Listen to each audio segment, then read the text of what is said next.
I'm going to bring this meeting to order. This is the second redistricting board meeting held on August 10th, 2021. I'm Rich Johnson, the chair of the meeting. First, I'd like to do a roll call. To my left, Matthew Bergen. Pat Richardson. Paul Thompson. that's to my right, and we have one person on Zoom. That's Lance Johnson. I don't know if you can hear us. Yes, Lance Johnson. Okay, that's good. Okay, so the first thing we're going to do is go over the agenda. Has everyone gone over the agenda, and do you have any questions on the agenda, changes, whatever? I move to accept the agenda as presented. Do we have a second? I second. All those in favor say aye. Aye. Aye. Aye. Did Lance hear me?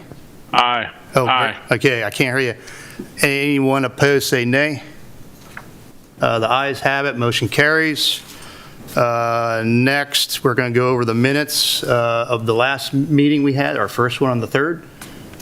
Have you reviewed them? Do you have any questions? And do I hear a motion to approve the meeting? No questions, and I move to approve the minutes of August 3rd, 2021 as presented or amended. Okay, do we have a second? Second. All those in favor say aye for the meeting minutes. Aye. Aye. All those Aye. opposed? Thank you. All those opposed say nay.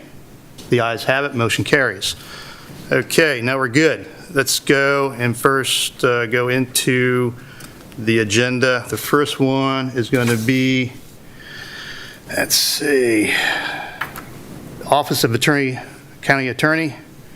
We're going to have you approach and go over your brief. That's John Hauser. Good evening, folks. Promise I will not be as long as I was last week. This is going to be much shorter. I've only got one document to go over with you all this time, and that is something that was given to you previously. It was the 2013 report and the maps that your predecessor commission arrived at. What we want to do is just give you the chance to go over this in a little bit more detail, particularly with an eye towards in light of the presentations that you have following tonight, and kind of seeing what the last board did, the data they relied upon, and how they arrived at the report and the findings they did, to keep that in mind, kind of as we go into the other presentations tonight. The first part is, if you all did not read or did not look in detail at this as part of the packets we gave out last week, you will see that the 2013 redistricting board did propose some minor changes to the maps. There was a little bit of a change from what they began with and what they ended up with. What I really want to talk about tonight, though, is the process of how they arrived at that, which is narrated in the report's second page. And you can see that the redistricting board in 2013 relied upon voter registration data. And what their goal there is that they wanted to, based upon voter registration data, which is the total number of voters per precinct, arrive at a roughly equal number of voters, a roughly equal voting population in each county commissioner district, which should ultimately be the goal at the end of the day, is achieving rough parity in population across the districts. The exact data set that this board has to rely upon to get there, though, need not necessarily be voter data. And kind of we wanted to put this in front of you to get out in front of that right now, that though the last board did choose to base it upon voter registration and total amounts of voting, or the total amount of the voting population in each district, this board does not necessarily need to choose to do the same thing. And rather than using voting population, the number of registered voters or eligible voters, this board could also base it upon total population entirely, which is consistent with the state's approach towards legislative district and consistent towards the United States Constitution's approach towards congressional districts as well. As though, as far as our investigation so far can tell, there's no strict and no straight requirement that you need to use total population in determining a county commissioner's districts or election precincts from there. Back it all up a little and get a little bit more top level on that one. The general principle that should be followed is that of one person, one vote, and that applies equally to, that's a Supreme Court doctrine that filters down through all election law, all levels. And one person, one vote, meaning that whatever population, whatever population set you were looking to use at, that's when you shoot to have precincts being as close to population as they can be, so that one person's vote doesn't quote-unquote matter more or matter less than one person's vote in another. That someone in a district of 10,000 should have roughly the same voting power as someone living in a district of 20,000. We're going to have both sets of data, both population and registered voters, correct? You will. And I'll be talking about that a little bit. You will also be seeing plenty of that from, I think, Mr. Benson's presentation later on at the end of tonight. And I don't want to steal his thunder all that much, but one of the reasons why your predecessors chose, in fact, the rationale they provided in this report, why they preferred voter population data over the alternatives, was because they found the census data, raw population numbers, too difficult to work with. I've gotten to get a little bit of a preview of the data that Mr. Benson has arrayed for you all and the way he can present it. I do not anticipate this board is going to be having the same difficulties as the last board based upon that, but that'll be for you all to decide at the end of tonight and going forward. I'm switching back, though, towards the idea of being one person, one vote. Once you determine a population, like the data to use and base upon, that's when you should be aiming for rough parity between the districts. You need not get exact parity. In a congressional district, the Supreme Court has set forth pretty bright lines that they should be very close to 1-for-1. As you get down to a state legislative district, it gets less demanding. County commissioner districts and local municipalities I haven't been able to find any direct guidance on. The closest I could come for y'all was a 1982, I believe, Supreme Court case, which allowed for differences in 10% of population between state legislative districts. But the Supreme Court, the precedent has also been fairly clear that as you go further down the ladder and get towards more and more local levels, more and more deference is given to the other factors beyond straight population that could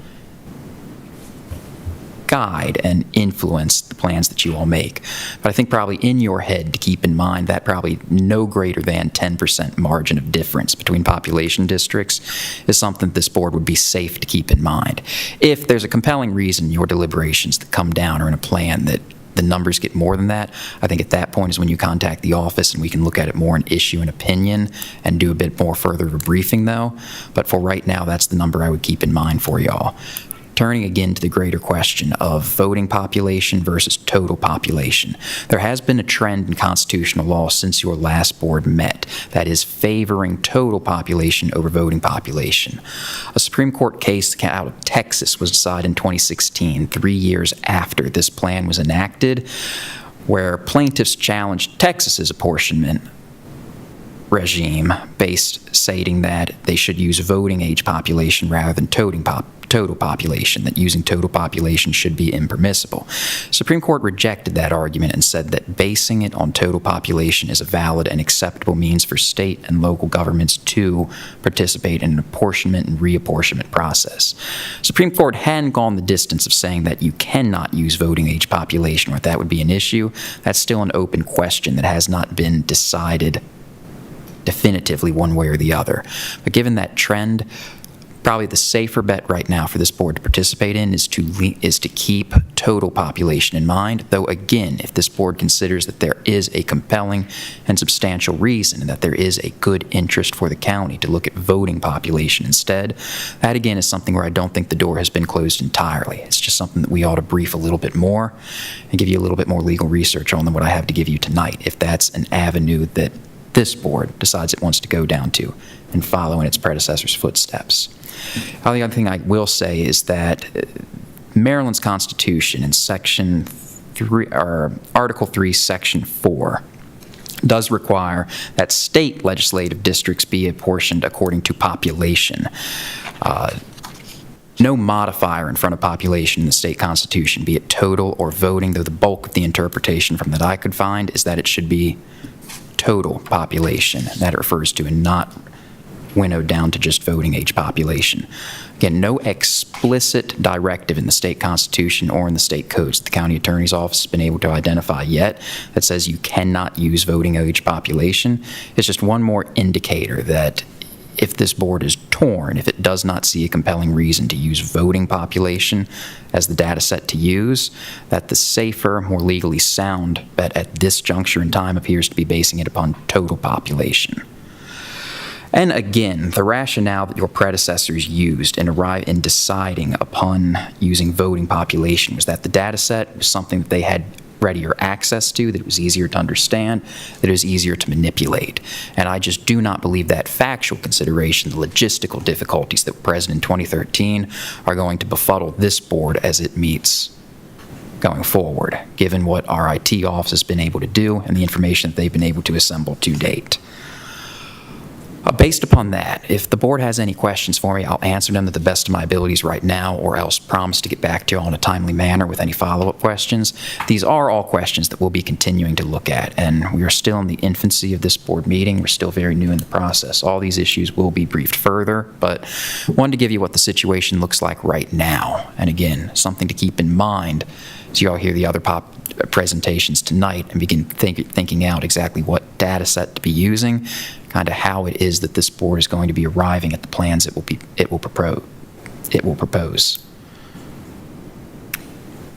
Okay, thank you, Mr. Hauser. Any questions for Mr. Hauser in his briefing? I do have two questions. The first one is, define total population. Is that all ages, or is that voter age eligible? Total population, as I was using it just now, total population will be the census data. That is every man, woman, and child in a district, not accounting for voting eligibility, not accounting for being 18 years or older. Okay, thank you. And the second question was, when you talked about the 10%, no greater than 10% variance, am I to understand from that that that goal or that standard supersedes any other issues, for example, lack of space for voting in precincts?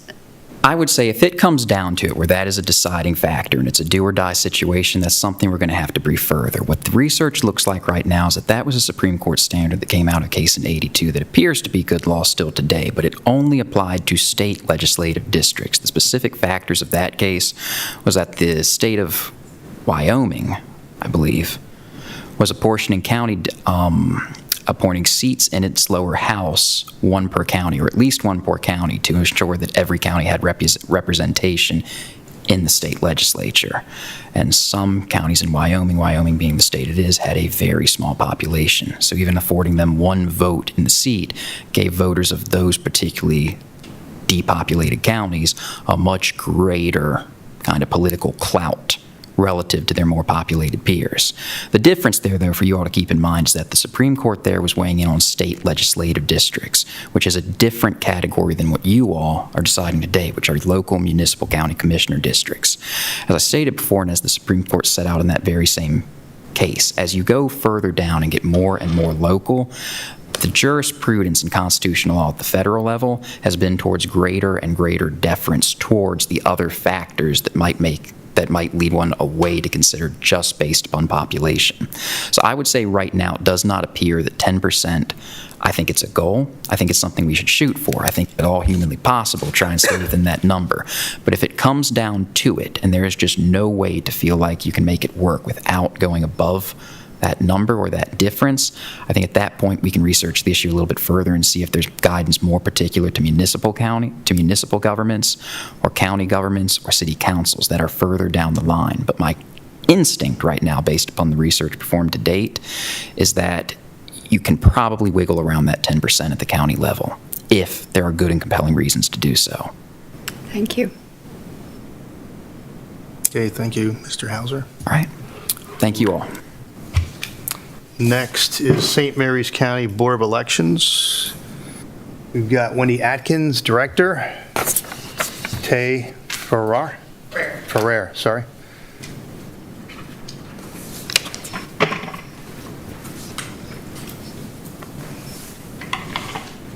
So I get to start tonight, and what I'm going to talk to you about is the demographics that we use, which is very much different from the demographics that the census uses. And what we look at is what's important to elections.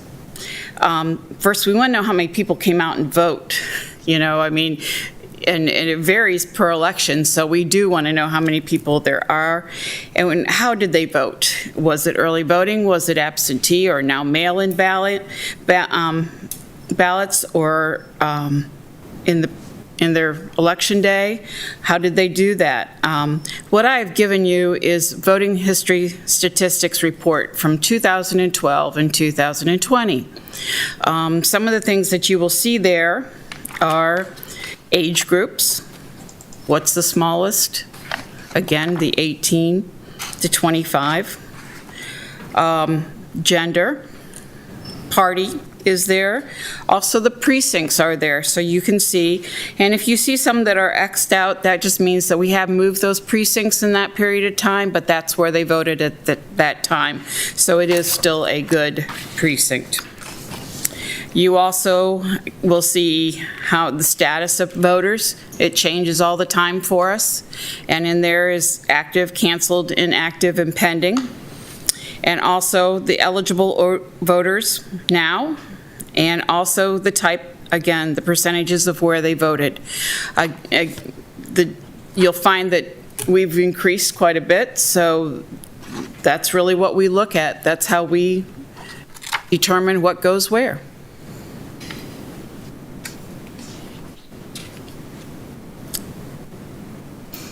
Okay, and then the two reports that I have are the district voter counts report that you all received copies for. The 2012 versus the 2021 just shows you the total difference of number of registered voters that we've grown in the county. It gives you total number of registered voters broken down by each commissioner district and by party. So you have all those statistics right in front of you. And then the last report I'm going to go over is just basically an information sheet for you. It's the St. Mary's County Commissioner, and Board of Education districts. It tells you which district, for example, for County Commissioner District 1, is responsible for all those listing precincts. And the same goes as the Board of Education district. So the Board of Education districts always follow the County Commissioner districts. And then down at the bottom of that sheet, it tells you the legislative districts 29A, B, and C, and what polling places or what election districts are responsible for 29A, 29B, and 29C. So you have all the components that you need for all the numbers that we've given you. Is there any questions? We'll have to go through all that. Any questions from the board? No. Mr. Lance Johnson? Can you hear us? No, I have no questions. Okay. One quick question. Do you see any scenario where the methodology of voting would have any impact over the path forward on redistricting? Does methodology, would that have any impact on the manner with which we choose to, reallocate these 4 districts? Methodology on the voting, I didn't hear you, I'm sorry. whether it's how voting is going on and how we're processing further. I mean, they're going to be pushing mail-in ballots, and that's what right now, the legislator has us sending absentee applications to all voters. Because of the way everything went down in 2020, which was very different from what we normally do, we were, again, trying to fight COVID like everyone else was and try to make it as safe as possible. So, again, people like the mail-in ballot. They like the ballot box going out and being able to drop your ballot in there, and our office picks it up. So are more people going to do that? That's what they think. We won't know until we get the next time whether, and we are going to early voting sites. We've had 1 in the past, and now we're going to 3. So we think that's going to be, a big factor in the way people vote as well, because a lot of people like early voting. They like the 8 full days of giving the choice of wherever vote center they want to go to, and it's more convenient for them. Thank you. Thank you for your presentation. Now it's going to my favorite one, IT. Let's see here. So Eric Benson, you're going to present us some of your IT data from, was it 2010? Do I have to? Okay. There's no mouse.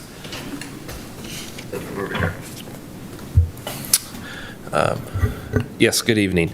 I'm going to present to you a map that we've worked up that will give you hopefully the data that you need to be able to make your decisions. And I apologize, it's not previously pulled up here, so if you'll just give me one moment.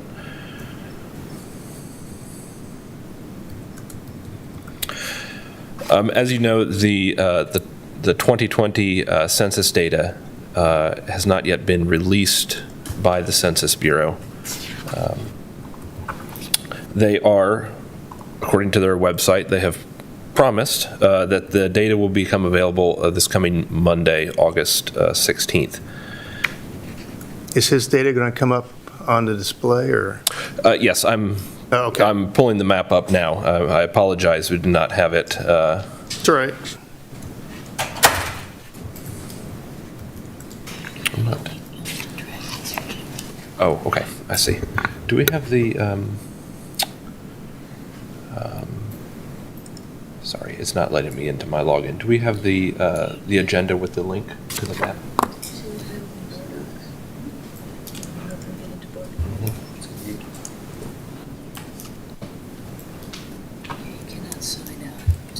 Come up on here too, right? Yeah.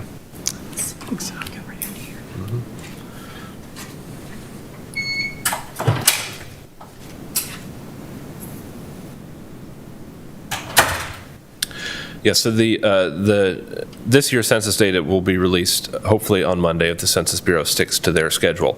The map I'm about to show you is using 2010 census data to give you an idea of what you can expect and how the map is going to be built.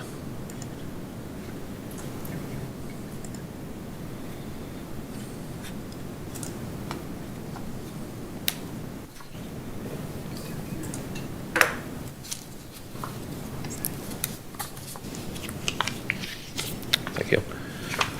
Okay, here we go. Are There we you go. all able to see the Yeah. map now? Okay. Let me get this pulled over. Okay, so what we're looking at here is the Census Bureau census blocks, which is the smallest division that the Census Bureau creates population statistics for. And you can see that it's quite detailed as we zoom in. We can have census blocks that are down to just individual houses or groups of houses. And they break it up in various ways based on geography and many different criteria I'm not totally sure of. But the basic idea is that you can click on any one of these census blocks and retrieve the population for that census block, the registered voters based on the county's voter rolls. The census also provides housing units, which is probably not of use to you all, but it is there anyway. And then the current district, precinct, and commissioner district that census block belongs to. In the map, we can also pull up election precincts and commissioner districts. And what I want to really show here or demonstrate is that the commissioner districts are made up of precincts, and the precincts are made up of census blocks. And that gives us transparency on the population, both for precincts and for commissioner districts, by making sure that those all align to the census blocks.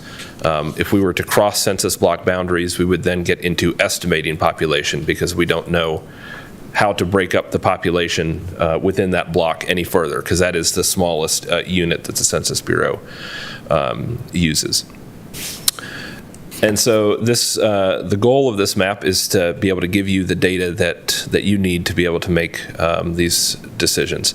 As I said, next week we will get the new Census Bureau data, and as you have been advised, the census both publishes total population, so every man, woman, and child within that block. They also publish the population age 18 and older. As this board directs, I can provide either or both of that data. You could have total population and population over 18 and registered voters based on the current county voter rolls at your disposal to be able to make your decisions by. But that can all be available to you.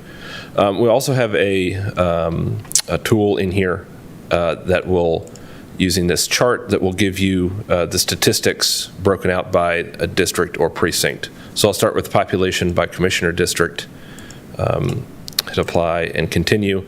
It is doing this calculation on the fly, adding up all the population of the census blocks within those districts, and then giving you here the population numbers. So this is indication population from 2010. Keep in mind, this is old data. These are the population numbers for the 4 districts. And we can click to the right here, and we can also get percentage of total population within each of the districts. We have the same options, registered voters by commissioner district, population by precinct, and voters by precinct as well. So those are a way that we'll be able to get numbers.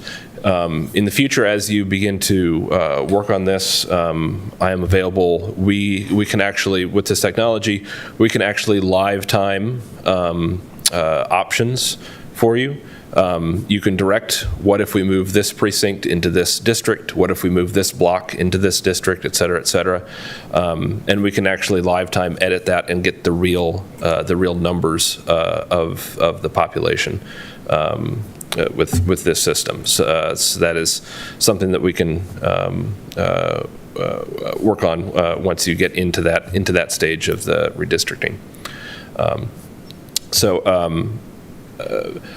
I see there are multiple sort of frameworks to think about this. I think one of your options is to leave everything exactly the same as it was if the population meets the goals as were stated without any adjustments. Another option, as your 2013 predecessors did, was to simply keep all the existing precincts, but simply move precincts from one district into another. But with this level of population data, you have a third option available to you, which is to go down to the census block level and decide individual census blocks to move them from one district to another. That will necessarily also redraw precinct lines, but that is the part of the process as well, if necessary. And so if you were outlined the 10% goal, if your goal was to make the districts within 10 or 15 people, that's also a possibility, probably going down to the census block level, if that's what you so choose. So there are many options available to you, and as I said, with this system, we would be able to live time make those changes, see what the population results are, in order to allow you all to make your decisions. And this map is available to you at all times for you individually to look at and look at numbers and that sort of thing. So my question is, will we be able to, on our own, manipulate, try to balance everything out ourselves with your software, or do we have to go through you to have things changed? That is a possibility.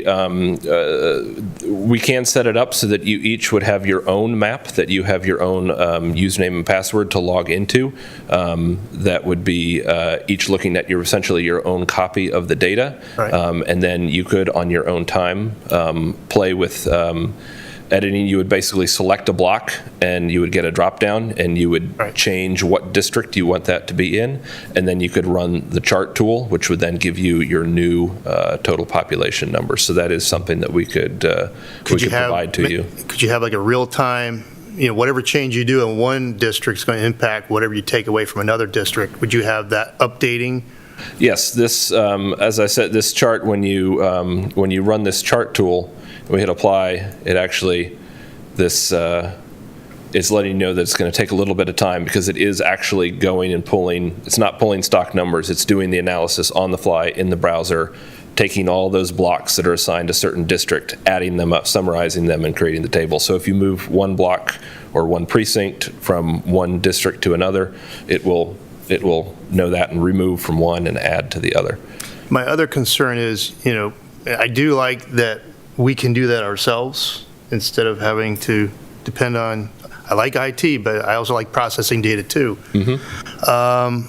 Is there any indicator, like if we move something, the other concern is voting places. Did we just move a voting place in another district, which is not necessarily we want to do necessarily? So is there any data in there to show that where the voting areas are for people? That can be added. We can absolutely add a layer that would that shows the physical locations of the voting locations, so that you can keep that in mind. I think that's something to add. I think it's a good idea, so we can see at least we're not taking something away from another district. But yes, I would like us all having access to this, however you can work it. Now, do I have to vote for this, or you can just do it? Or how do we, or you just do it? No, I think we can just do it. All right, I got the okay from the lawyer. That's a good thing. Yeah. All right, I like it, and I will be talking to you some more.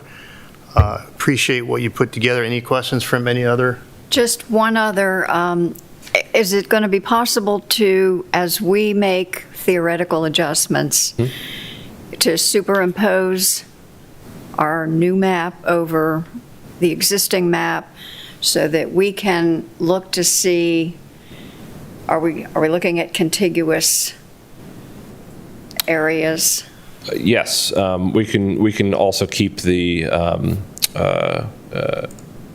you would come into your layer list, and we can also keep the existing stuff so that you can always turn those on and even layer them on top of each other and see the differences that you've created. I'm sure there's a default where you can return to your default values where it was originally. We may be able to, yeah. We can look at that. Moving everything around, like what did I do? Yes. Yes. Go back to the beginning. So. Okay, that's good. Yep. One other thing I would like to point out, the Census Bureau does change, I believe, every 10 years. They will make tweaks to the census blocks. And I don't know that those were accounted for in the last redistricting, and that's something we may need to account for in this redistricting as well. So regardless of your decisions, we may want to look at some of those places where districts and precincts no longer perfectly align with census blocks. So there may be some administrative changes where the intent of changing districts is there's not the intent of changing them, but just administratively making sure that everything lines up perfectly and correctly. But that is something we'll detail specific areas and get your itemized approval on any changes that may be necessary to make sure that the data stays aligned. So. Okay. Anybody else? Any other questions? Lance, online, any questions? No, I do not. Okay. So we're all going to get access to this, which is going to be good, so we can, because our next meeting is next month, so we got to get ahead of this data because it's late. So hopefully we'll be looking at data. What's maybe next week it's coming? Is there one? Assuming the census holds to their schedule of Monday, we would need a few days to get it downloaded and processed and stuff. So I would say hopefully the following week we'd be able to make this. You have access to this map continually now, and then we'll push the updates into here and create your own individual maps that you're able to play with, as well as some instructions on how to do that. It's relatively user-friendly, but it may take a little bit of some instructions and some playing with to get comfortable with making the edits, and hopefully give you guys several weeks before the next meeting to have been able to play with the new real numbers. So I guess once you're ready, let Diane know. Then she'll let us know that we can start playing with it. Okay. Almost near the end. The other thing, last before we adjourn this meeting, so that we don't We just wanted, sorry to interrupt, but we wanted to make you all aware is the reason the next meeting isn't until September 14th is we didn't believe we were going to have the We data. could put another meeting in. You- So we could, because today's the 10th. Right. If you wanted, we could certainly, if he's talking to the 16th, then give him 7 days, you're like the 24th. So we're talking possibly around like the 1st of the month, maybe. So, up the schedule by about 2 weeks if. I think I'm good on the first. I have to look at our. You can do a meeting calendar. tentative, then we can call you and say, yeah, it looks good. I can send you dates that we could have available. Okay, that's Okay, good, and then we'll perfect. get back to you and figure it out since the data is coming up earlier. But what I want to get into before, since we're not going to be around, and we're going to be able to eventually get this data quicker than I thought, if any of you have any ideas that you want to present, instead of, I would say, go through the legal side, and they can get it to us so that we don't violate the open meetings issue. So that's what I propose that we do. So are there any other discussions that we need to go over before we adjourn? Motion to adjourn, anybody? I move to adjourn the meeting. Second. All those in favor of adjourning the meeting? Aye. Aye. All ayes have Aye. it. Any nays? Okay, motion carries. We are adjourned.